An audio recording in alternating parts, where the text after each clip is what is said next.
Alléluia. Donc nous disons que la parabole, bien la prophétie de Matthieu 4, que l'homme ne vivra pas seulement du pain.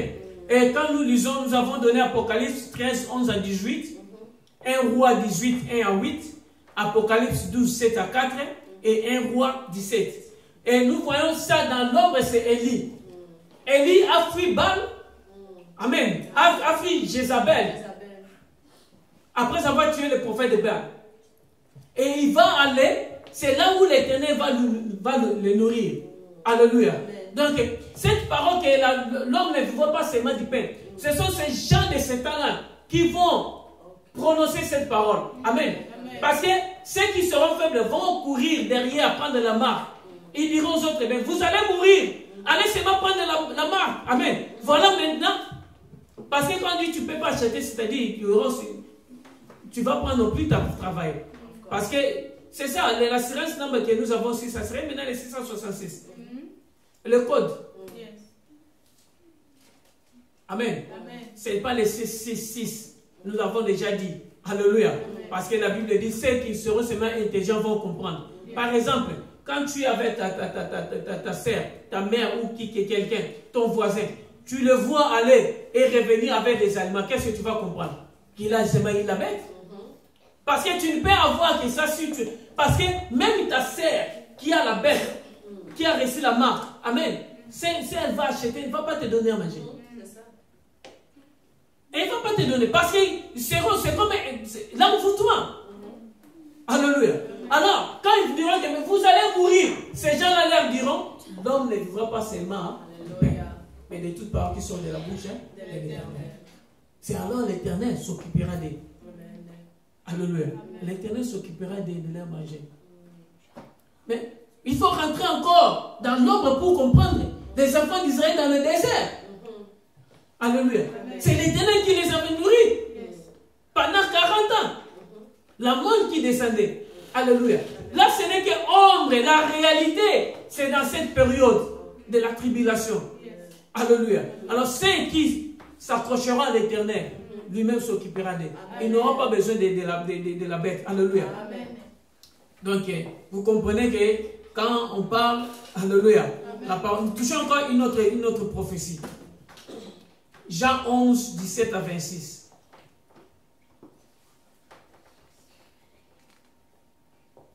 Mais nous allons plus lire seulement 25 à 26. Amen. Pour gagner le temps. Nous courons très rapidement pour notre temps.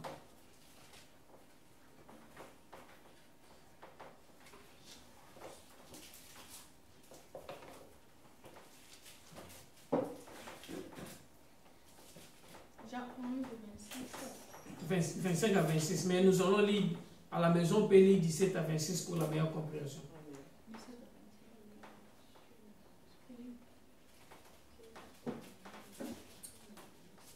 Jean 11, 25 à 26. Jésus lui dit, je suis la résurrection et la vie. Celui qui croit en moi vivra, quand même il serait mort. Verset 26. Et quiconque vit et croit en moi ne mourra jamais. Alléluia. Voici cela. Ça, c'est la conversation. Ici, on parle de la mort de Lazare. Quand le Seigneur est venu vers Marthe et Marie, conversant avec ses sœurs. Amen.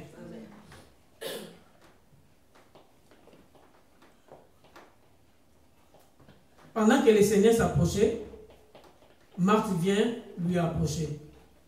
Amen. Et il commençait à parler avec Marthe.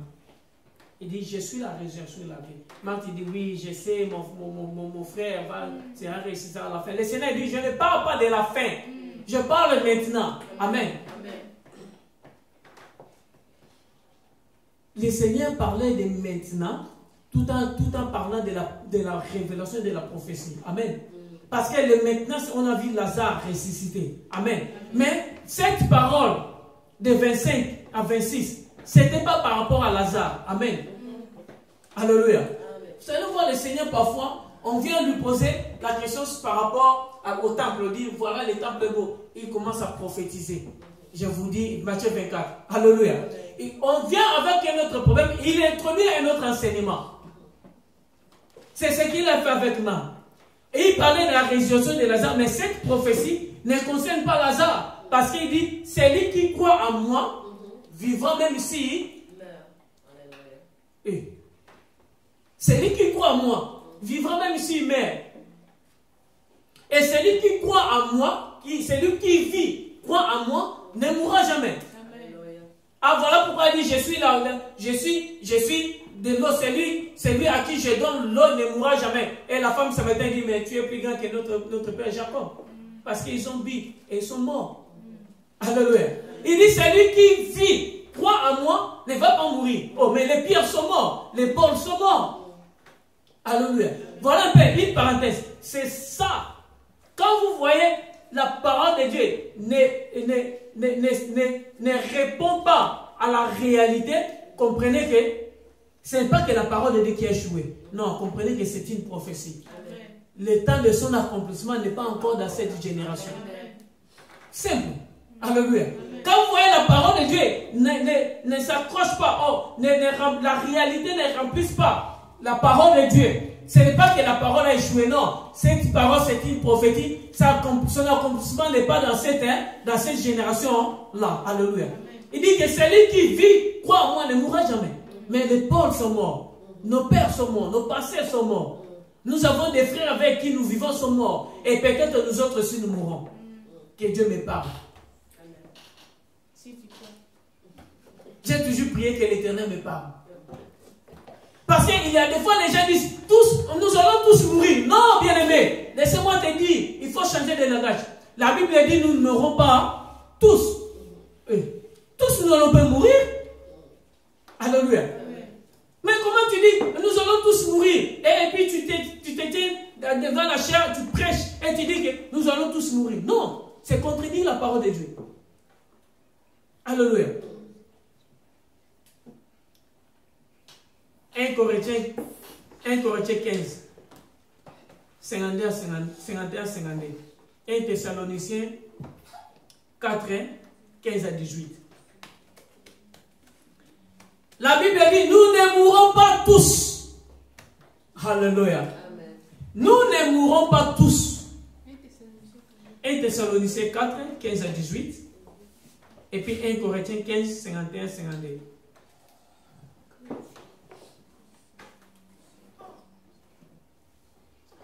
La Bible dit, nous ne mourrons pas tous.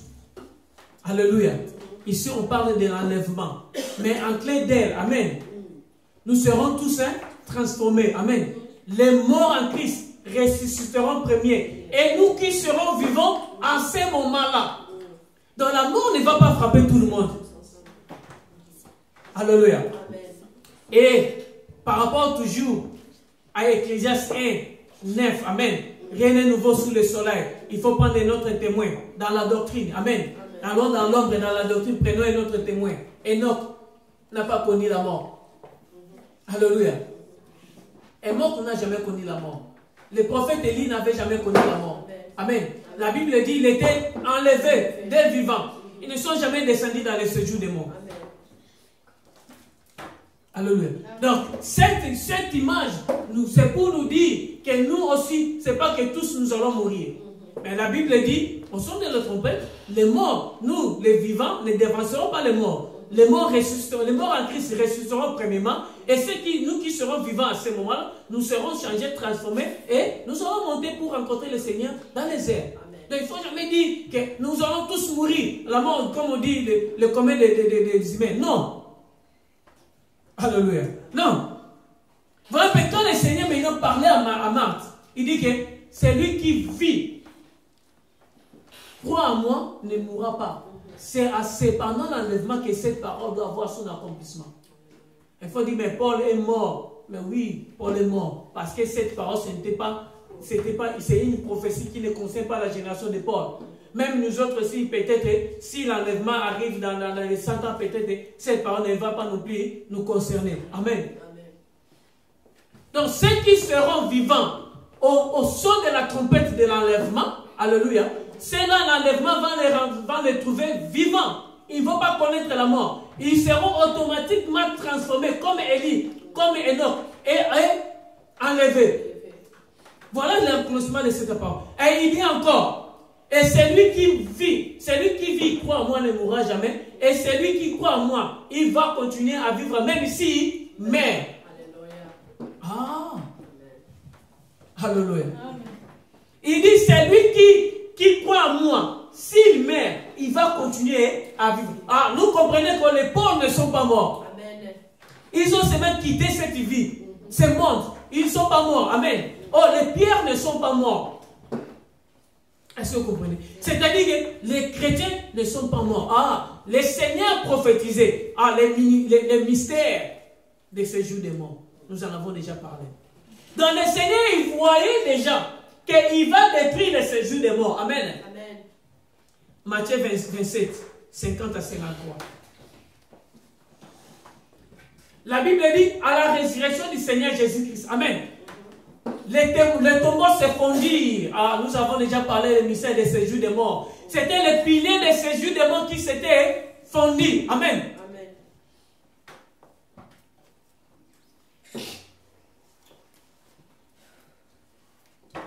Les portes s'ouvrirent.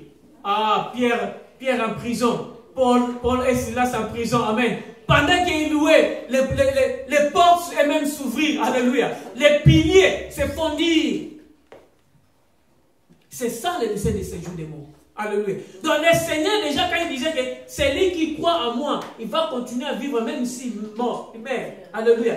Il parlait seulement que après la mort, amen, après la mort des chrétiens, les chrétiens ne descendent plus dans le séjour des morts. Parce que le séjour des morts c'est pour les morts. Alors si quelqu'un qui meurt, qui quitte cette vie et continue à vivre, hein, il ne descend pas dans le séjour des morts. Et nous avons dit, il a dit que je tiens Apocalypse, je tiens la clé des morts et des séjours des morts. Alléluia. Et nous avons prouvé que le séjour des morts dans Matthieu 5 et Matthieu 27, 50, il nous dit que les saints qui étaient morts ressuscitèrent. Alléluia. Dans le séjour des morts, quand on parle de séjour des morts, nous savons que nous aurons le temps d'en parler si quand Dieu nous le permettra. Parce qu'il y a toute une confusion entre les séjours des morts, hein, les lieux de repos, les lieux de tourment, l'abîme, le paradis, l'enfer, alléluia, les royaumes de Dieu. Il y a toute une confusion là. Et surtout ceux qui reçoivent des révélations qui nous viennent nous parler, j'étais dans le royaume de ciel, ils ne savent pas s'il était dans le royaume de ciel ou dans le paradis, parce que c'est deux lieux différents. Alléluia. Deux lieux différents. Oh. Voilà. Je vous donne un exemple pour comprendre. Élie n'a pas connu la mort. Donc c'est pour dire que Élie et Enoch ne sont jamais descendus dans ce jour des morts. Où sont-ils? Amen. Parce qu'ils ne sont pas dans le trône de Dieu. Ils ne sont pas dans le royaume de Dieu. Amen. Pourquoi? Parce que quand le Seigneur est venu, Jean 3 avec Nicodème, sa conversation avec Nicodème, il a dit, ni ne monter au ciel, ni ne monter au Père, si ce n'est que les fils qui descendent du Père. Donc nous comprenons que Enoch et Élie ne sont jamais montrés devant le trône de Dieu. Où sont-ils? Pas dans les séjours des morts, pas dans la vie, moins encore dans la vie d'enfer. Nous comprenons qu'ils sont dans le paradis. C'est là où les lieux des vivants. Alléluia. Ceux qui sont au paradis ne sont pas morts. C'est le lieu des vivants. Ah, donc nous comprenons que quand un chrétien meurt, il ne descend plus dans le séjour des morts parce que le séjour des morts est déjà fermé. Il va directement dans le paradis. Amen. Moïse aussi au paradis. Alléluia. Oui, Moïse, paradis après la résurrection parce que Moïse était mort. Il était descendu dans le séjour des morts. Oui, Moïse était mort. Oui. C'est Enoch et Élie qui n'ont jamais connu la mort. Amen. Tous, depuis Adam jusqu'au voleur sur la croix. Alléluia. C'est pourquoi le Seigneur a dit, je te l'ai dit, aujourd'hui tu seras avec moi où? Au paradis. Pas dans le royaume de mon Père. Il est dit au paradis. Alléluia. Parce qu'il va nous promettre que je vais aller auprès de mon Père, vous préparer des places et venir vous prendre. Alléluia. Donc, le paradis maintenant, c'est le lieu des vivants. C'est pourquoi tous ceux qui étaient ressuscités, amen, dans Matthieu 25, parce que Matthieu 25, c'est une révélation que Matthieu a vue. Se trouve dans le paradis. Tous les chrétiens qui meurent, ils ne descendent plus dans le séjour des morts. Ils vont directement au paradis. Voilà pourquoi il a dit que celui qui croit en moi, il va continuer à vivre même ici, mais c'est-à-dire que même ici, il quitte ce corps, il quitte ce monde, amen. Il va continuer toujours à vivre parce que le séjour des morts, ce n'est pas le lieu des vivants. Alléluia. Psaume 6. Psaume 115, 17. Psaume 38, 18. Alléluia. Nous allons lire seulement un. La Bible dit dans le séjour des morts, c'est un lieu de silence. Amen. Il y a un silence total. Nous allons montrer ça. Un silence total dans le séjour des morts. Les gens ne parlent pas. Un silence total. Comment ils vont parler et qui souffrent là-bas tous ces soirs avec tous les tourments? Le séjour des morts, c'est un lieu. Ceux qui sont dans les lieux des tourments, bien sûr. L'histoire, la parabole d'Abraham, Lazare et l'homme riche, il faut savoir que c'est une parabole parce que quelqu'un va dire, mais Abraham me parlait. Non, c'est une parabole.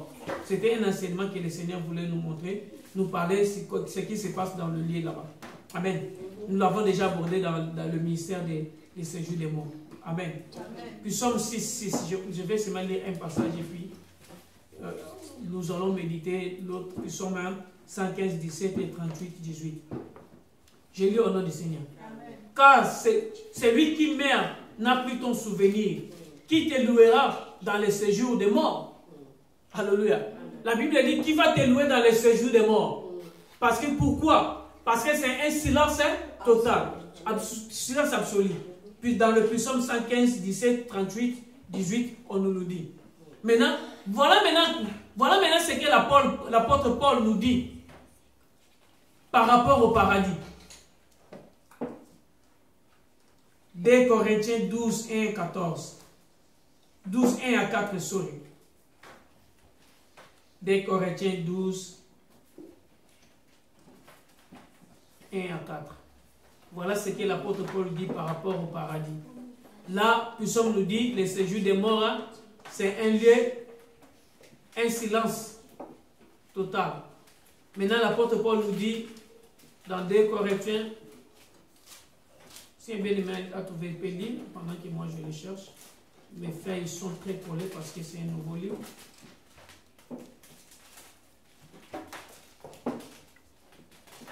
J'ai lu un autre aussi.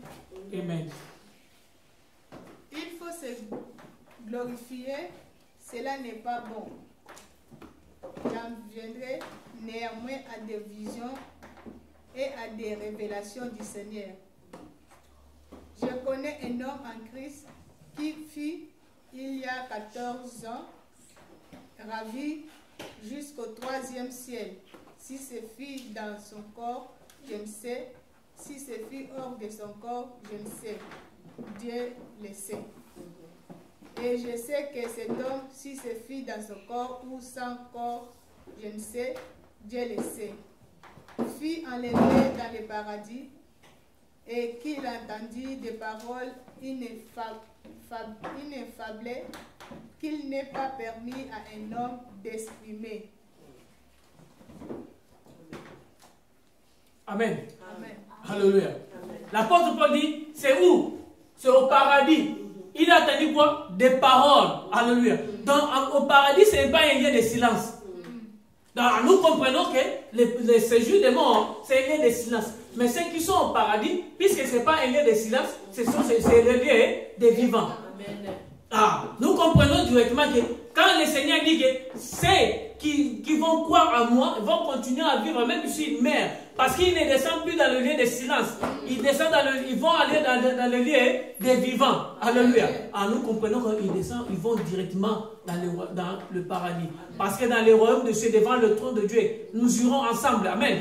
Il a dit que je ne vais pas vous préparer des places. Et je reviendrai vous prendre et vous présenter devant mon Père et ses anges. Or, Thessalonique nous dit, ce n'est pas que nous, les morts ne nous dévanceront pas. Amen. Nous ne dévancerons pas les morts, plutôt les vivants ne dévanceront pas les morts. Mais plutôt, dans un clin d'œil, les morts seront ressuscités et nous qui serons vivants, alléluia, nous serons transformés et nous allons les rencontrer où? Dans les airs. Et c'est là. C'est là que va se passer le tribunal du Christ. Amen.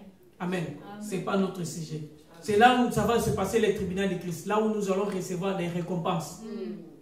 Là où nous serons couronnés. Yes. C'est les 24 vieillards.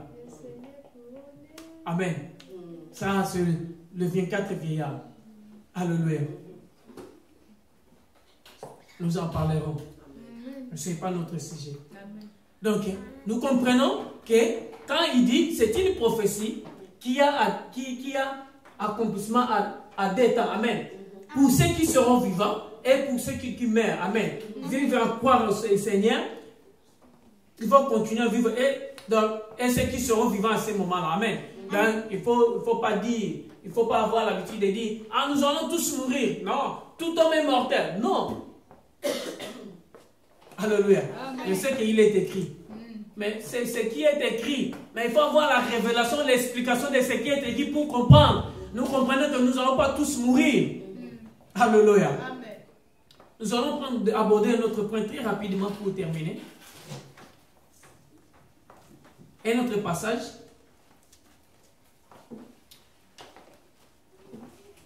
Nous comprenons que il faut faire attention dans ce qui est écrit. Amen.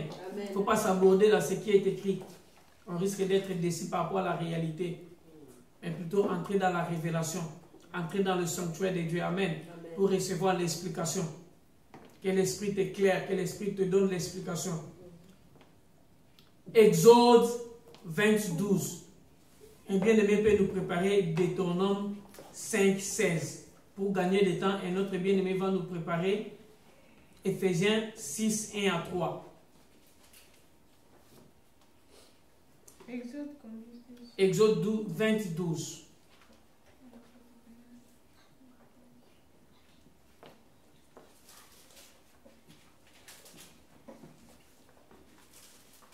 Moi, je lis Deutéronome 5:16. Je lis au nom du Seigneur. Amen. Honore ton père et ta mère, comme l'Éternel ton Dieu te l'a ordonné, afin que tes séjours se prolongent et que tu sois erré dans le pays que l'Éternel ton Dieu te donne. Amen. Amen. Vous êtes en retard. Exode 22. Amen. Honore ton père et ta mère, afin que tes jours se prolongent dans le pays que... Yes. Oui, c'est la répétition. Lisez. Okay. C'est la même. Toi, tu lis seulement les passages. C'est le des témoins. Hein. Tu n'étais pas quand nous avons parlé des témoins pour confirmer. Amen. Voilà. Quand on manque l'enseignement.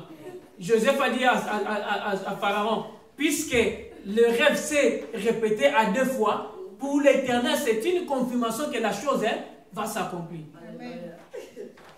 Ok, je lis au nom de Jésus. Amen. Honore ton père et ta mère, afin que tes jours se prolongent dans le pays que l'Éternel ton Dieu te donne. Amen. Amen. Je lis Éphésiens 6:1-3.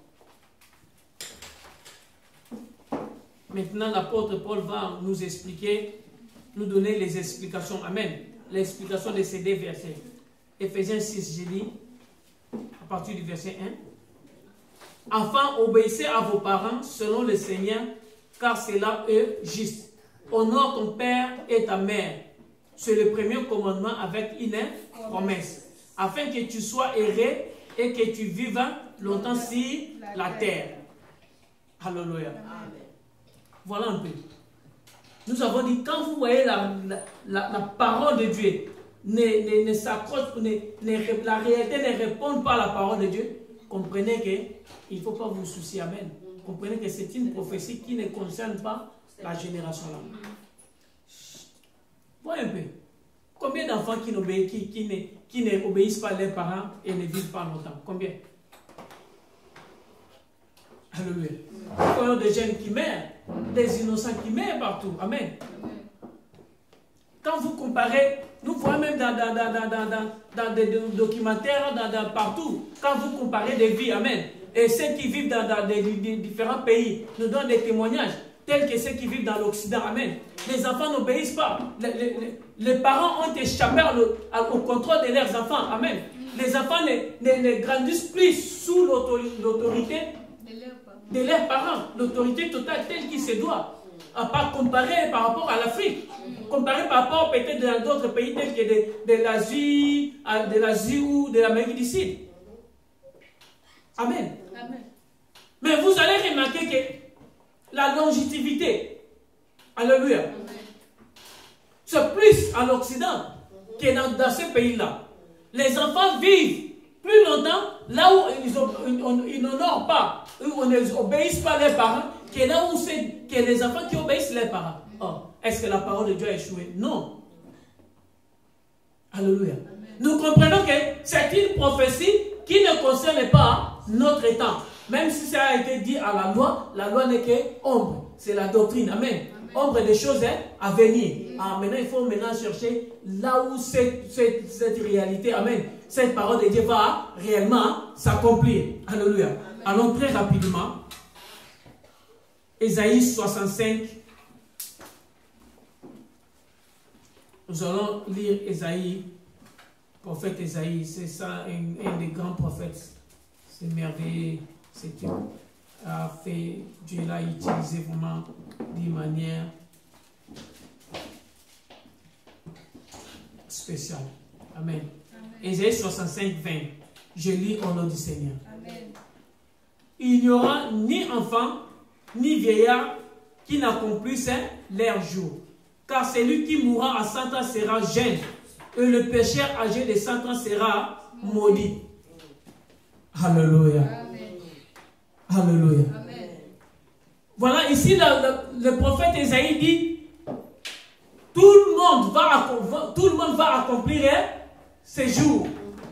Mais si on voit le plus jeune le plus jeune de mourir, c'est-à-dire que celui qui sera frappé de la mort, le plus jeune, le plus âgé, le moins âgé, serait 100 ans. Vous comprenez? Hein? Donc, c'est-à-dire, le plus jeune à mourir sera l'âge de 100 ans. L'âge le plus jeune de mourir sera 100 ans. Et on dit que celui qui va mourir à cet âge, il sera considéré comme un maudit. Pourquoi? Parce que l'expectation serait que tout le monde va atteindre ses jours. Donc quand tu vois, tu meurs trop tôt, on dit, ah, il est maudit. Pourquoi il est maudit? Parce qu'il n'a pas honoré ses parents. Alléluia. Nous allons encore rentrer dans la loi, dans l'ombre pour comprendre ça. La Bible dit, enfant indocile. Alléluia. Enfant indocile. La Bible dit que quand tu es un enfant indocile, un enfant qui ne t'honore pas, qui ne te respecte pas, amen, tu vas prendre cet enfant, la porter à la porte et l'exposer aux anciens, amen. Et maintenant, pour vous dire que cet enfant ne nous obéit pas, qu'est-ce qu'on va faire? On va l'appeler, il va mourir trop jeune. Alléluia. Vous savez que le Seigneur Jésus est mort trop jeune. Je vais un peu scandaliser quelqu'un. Le Seigneur Jésus est mort trop jeune. Alléluia. Amen. Quand on dit honorer, respecter, c'est-à-dire que les ordres des parents. Amen. Amen. La loi des parents, quand les parents disent qu'à la maison tu vas rentrer à 18h, tu ne rentres pas. Amen. Ce n'est pas par rapport à la loi divine. Mais le parent. La sœur est en train de rire. Tu cherches où le Seigneur Jésus a désobéi à ses parents. Là, quand il est parti au temple.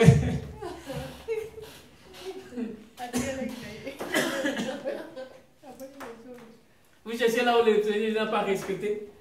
Mais la loi de son père. Alléluia. Amen. Vous savez que le Seigneur Jésus n'a pas respecté la loi. Il a marché contre la loi. Un scandaleux. Hein? Mais oui, il n'a pas respecté la loi. Mais pourquoi les Juifs l'ont tué? Oh.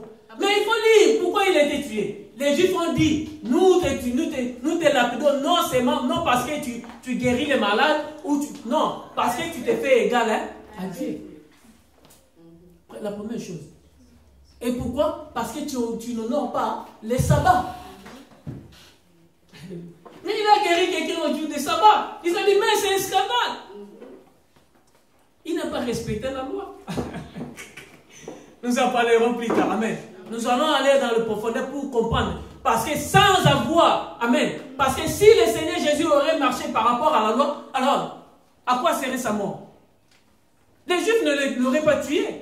Alléluia. Il a fallu marcher contre ce qui est écrit, amen, tout en accomplissant la volonté de son Père. Amen. Alléluia. Amen. Ah, il faut comprendre que marcher contre la loi, ce n'est pas péché.